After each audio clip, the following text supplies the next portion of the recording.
Hey there folks, today I'm going to show you how to disassemble a Ruger Wrangler.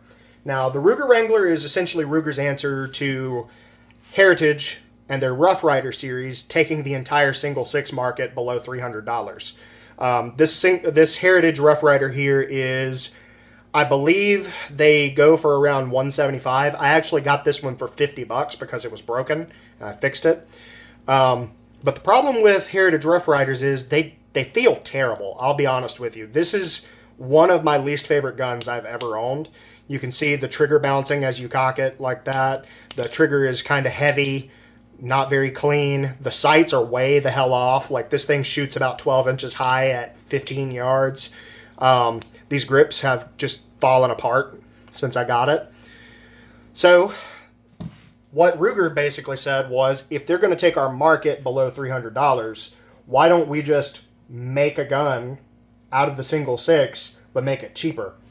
And the way they accomplish this is with a heavy barrel, no contouring whatsoever. They just screwed a barrel blank onto there. It looks fine too, honestly. Brazed on front sight. This is not dovetailed. A polymer thumb pad for the ejection rod. No fluting on the cylinder. A cast steel hammer. A cast steel trigger.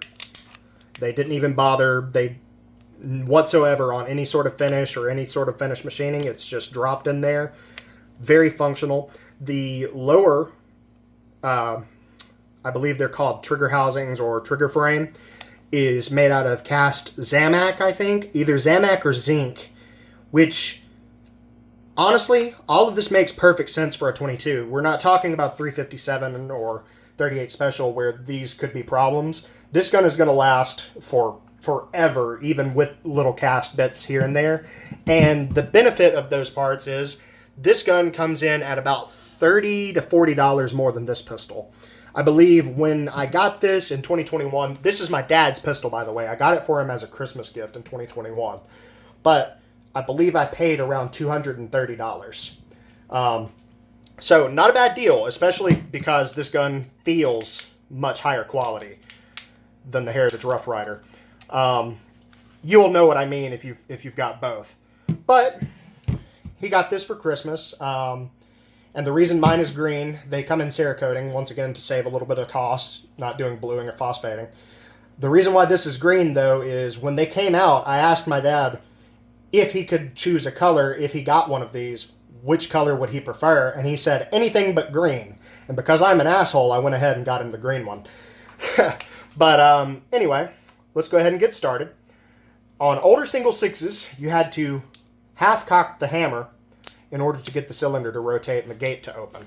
On these new single sixes and the Ruger Wrangler, however, you simply open the loading gate, like so, and the cylinder will spin freely. Now, like always, we're going to check and make sure it's not loaded. We're going to rotate through and make sure we don't see any brass. And if you do see brass, what you do is you put your finger on this ejection rod here, line up this rod with the front of the cylinder, the holes in the front of the cylinder, and just push all the way through and release. And you're going to do that 6 times for every cartridge. Once you get some practice in, that comes pretty naturally. But ours is clear. Visually make sure that it is clear. Ours is clear, however. So we're going to go ahead and grab the gun, like so. And there's a button here. And then from this angle, it's right to left. Depress this button, right to left, and stick your thumbnail in the groove on this rod. Push forwards, and then grab onto the rod and pull all the way out. This will come free.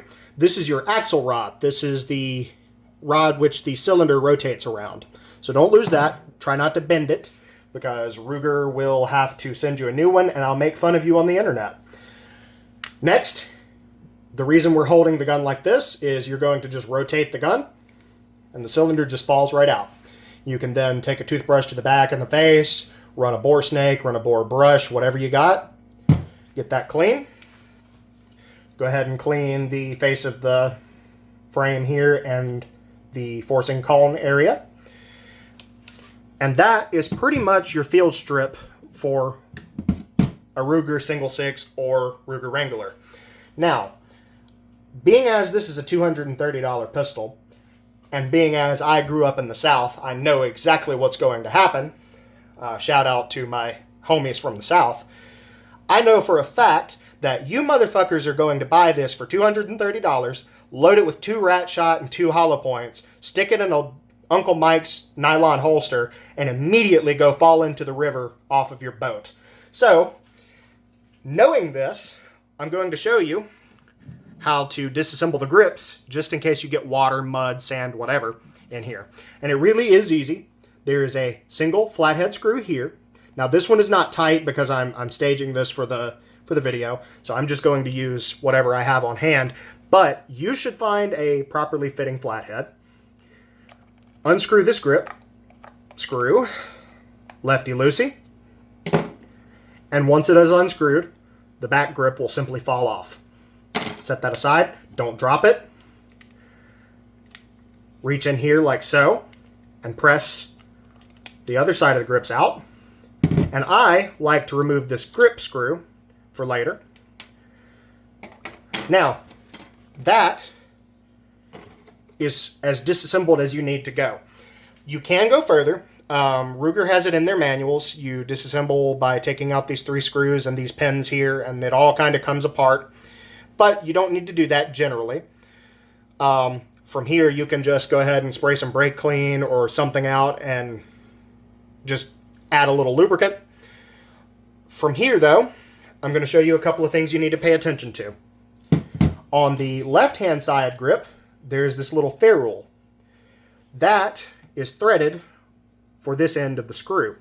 Occasionally, especially if you have, for instance, and the guide rod, the axle rod here is trying to run away.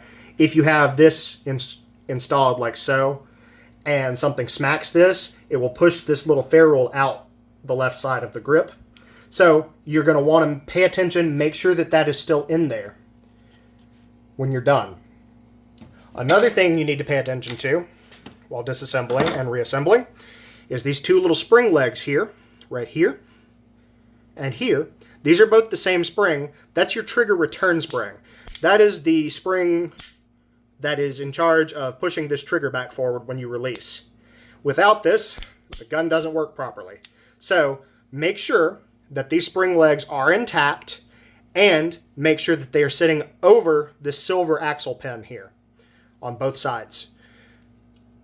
After you've made sure that those 2 things are in place, go ahead and take your grips, and they will just drop into this little slot on the side. Same thing with the other side. They'll kind of snap in, and they kind of hold themselves in the up and down position, but they will fall off, so you got to kind of hold them in place. Grab your grip screw, and from the right-hand side, drop this screw in, like so. Grab your little screwdriver, whatever you were using to disassemble it. Hopefully a proper flathead screwdriver and not a Leatherman like me. Just kind of tighten these up. Don't go too tight. Just snug them good and tight. If you go too tight, your grips will crack, that ferrule will fall out, and I'll make fun of you on the internet. Once you've done that, open your loading gate, like so. Grab your cylinder, and on this cylinder, these teeth here, notice how this one is flat. These teeth here go towards the hammer. So you're going to just align that with that opening on the frame into the loading gate and just let go. See? Next, roll it over back into this kind of gunsmithing grip here, and you're going to depress this button once again and take this axle with the silver spring, this little pin tip here, spring-loaded pin tip, that goes towards the hammer as well. So you're going to put that in like that, press in, and you're going to then wiggle the cylinder side to side, ever so slightly, until it slips in. Once it slips in, push down. You'll hear it snap, and it'll lock in place. Go ahead and make sure it's locked in place, of course. Close your loading gate, and function check. Make sure your cylinder rotates. Make sure your hammer doesn't fall if you push forward on the tail of the hammer. Make sure it does fall when you pull the trigger, and you're done. That is the disassembly of the Ruger Wrangler and most single sixes on the market. This has been a fantastic pistol, and I hope you enjoy yours. Tune in next time when I commit crimes in Eastern Asia.